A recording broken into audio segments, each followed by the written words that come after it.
They called her curse at birth, erased her name, and buried her crown. But from the shadows, she rose, not just as a queen, but as fire itself.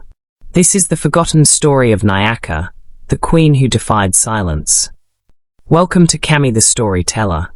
This is the story of the ashes of Queen NYAKAH.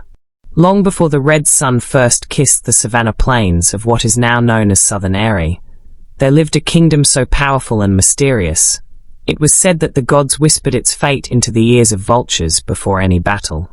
This kingdom was called a Dukolo, meaning the place where crowns are forged.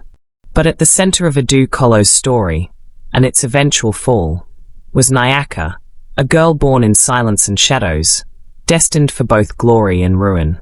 NYAKAH's birth was not celebrated. She came into the world under a blood-red moon, born to a dying queen who had hidden her pregnancy from the court. The royal priests called her a curse.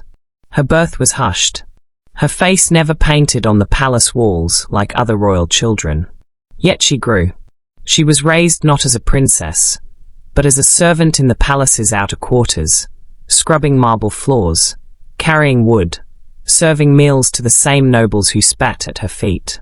Nobody knew she was of royal blood, except the last surviving handmaiden of her mother, an old woman named Yagiri.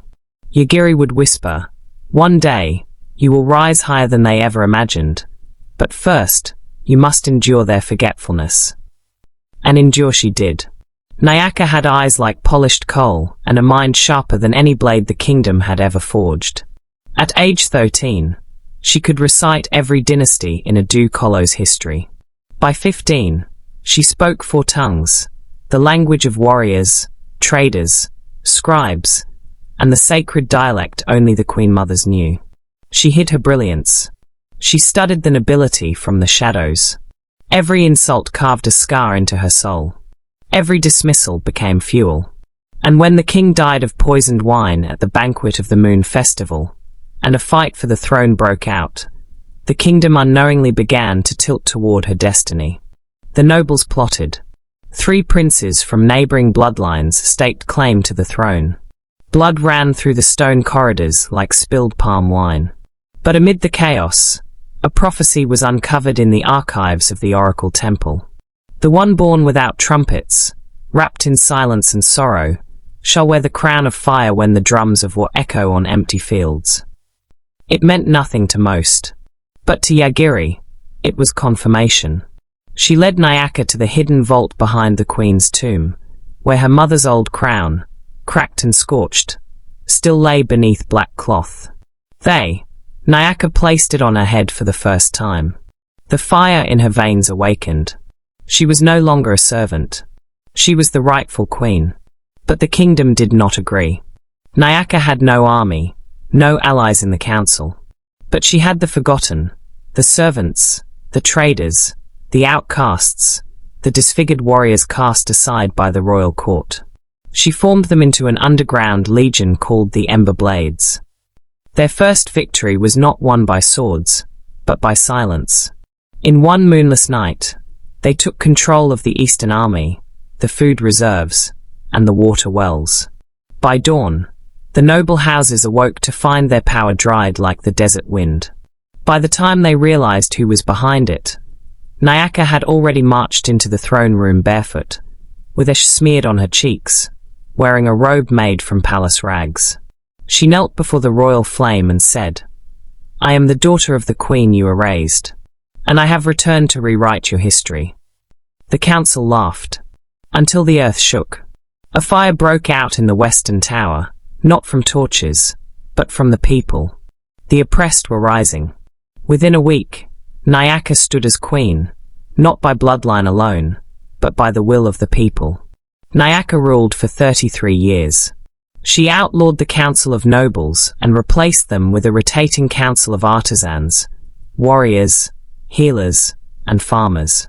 She built Dukolo's first university, open to girls and boys alike. Under her reign, the kingdom's borders expanded, not by war, but through alliances, trade, and education. They called her the fire that federation.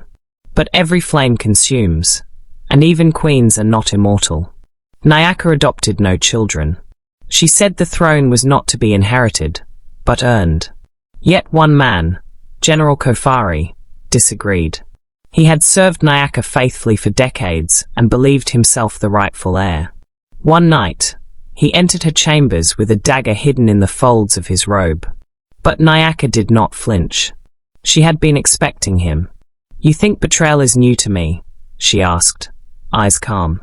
"I was born into it, fed by it, sharpened by it." Still, Kofari struck. And as NYAKAH lay dying on the floor, blood blooming like hibiscus petals beneath her, she smiled. "They will not remember you, but they will speak my name, even when the stars fall."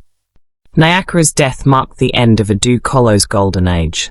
Without her wisdom, the kingdom fractured. Within 10 years, it fell to invaders from the north. The great libraries were burned, her statues shattered. But her story, it lived. In lullabies sung by old women in the markets.